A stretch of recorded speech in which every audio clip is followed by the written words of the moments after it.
노동조합이 자신들이 약자를 괴롭히며 폭력과 협박 등 불법 행위를 일삼아 사회적 지탄을 받는 존재가 되었습니다. 민주당 이재명 대표는 이 문제에 대한 분명한 책임이 있습니다. 그럼에도 불구하고 노조 해계 문제와 불법 행위에 대해 눈을 감고 윤석열 정부 흔들기만 하고 있습니다. 거대 노조가 건설 현장을 장악하고 무법천지로 만드는 동안 민주당과 문재인 정부의 공권력은 어디에 있었는지, 무슨 일을 했는지 말씀해 보시기 바랍니다. 바쁘신 중에 오늘 민당 정협의에 참석해주신 분들께 진심으로 감사드립니다. 특히 이정식 고용노동부 장관님, 그리고 우리 불합리한 노동 간행 개선 자문회의 김경률 단장님, 강원대 김희성 교수님 오래간만입니다. 홍익대 배영기 교수님, 아주대 이성길 교수님, 그리고 여기까지 올 때는 엄청난 용기가 필요하셨을 텐데 원주시청 공무원 노조 우혜성 위원장님과 서울교통공사 올바른 노동조합 송시영 위원장님 정말 감사드립니다. 오늘 회의는 김기현 단 대표님 취임 이후 첫 번째로 주재하는 당정협의입니다. 노조 해계 문제와 거대 노조의 괴롭힘이 그만큼 중요하고 시급히 해결해야 할 노동개혁 과제이기 때문입니다. 노조 해계와 재정의 투명한 관리는 노동조합의 민주적 운영과 조합원들의 권리를 보호하기 위한 필수적인 조건입니다. 그러나 현실은 노조 해계와 재정이 조합원에게 의해 투명하게 관리되어 있지 않고 있어 최근 언론에서도 방송사를 비롯한 다수의 노조에서 거액의 조합비 횡령, 배임 문제가 잇따라 보도된 바도 있습니다. 최근에는 노조 쟁의기금 4억 6천만 원으로 기아자동차 조악한 티셔츠 구매 사건이 벌어진 바 있습니다. 그나마 이러한 일부 부패 사건들은 법의 심판을 받고 언론에도 보도되어 국민과 조합원들의 뒤늦게나마 알게 되었지만 더 많은 사례들이 숨겨져 있고 지금도 발생하고 있습니다. 고용노동부에서 운영하고 있는 온라인 노사 부조리 신고센터에는 알려지지 않은 거액의 조합비 횡령, 배임, 금품 수수 등 다양한 비리 신고가 접수되어 있고 노조 해계 투명성 강화 문제는 극히 일부 노조에 한정된 예외적인 문제가 아님이 명확합니다.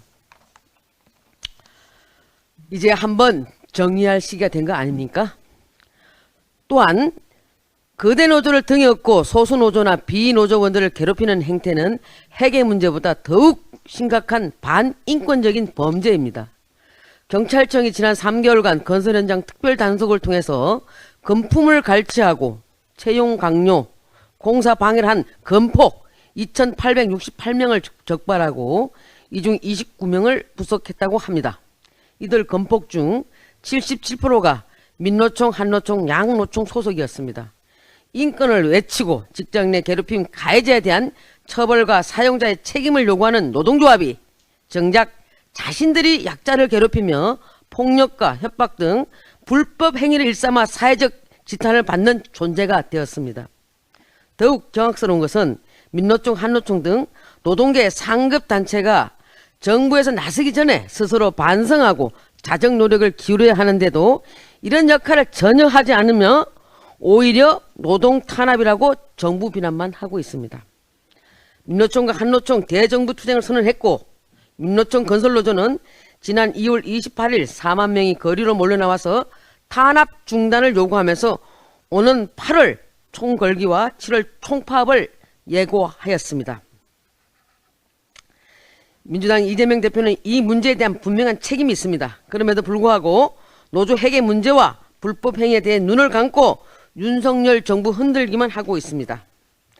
민주정부라고 스스로 칭한 문재인 정부 5년간 민노총, 한노총, 산하건설노조위원이 2016년 11만 2,500명에서 2020년 24만 9,500명으로 무려 120%나 대폭 증가했습니다.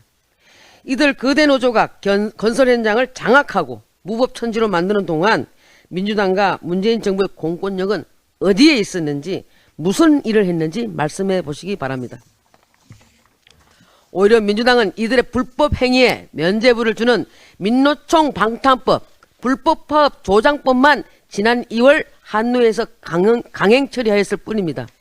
윤석열 정부에서는 이 같은 불법을 반드시 뿌리 뽑아 성실한 근로자들과 국민을 보호하여야 합니다.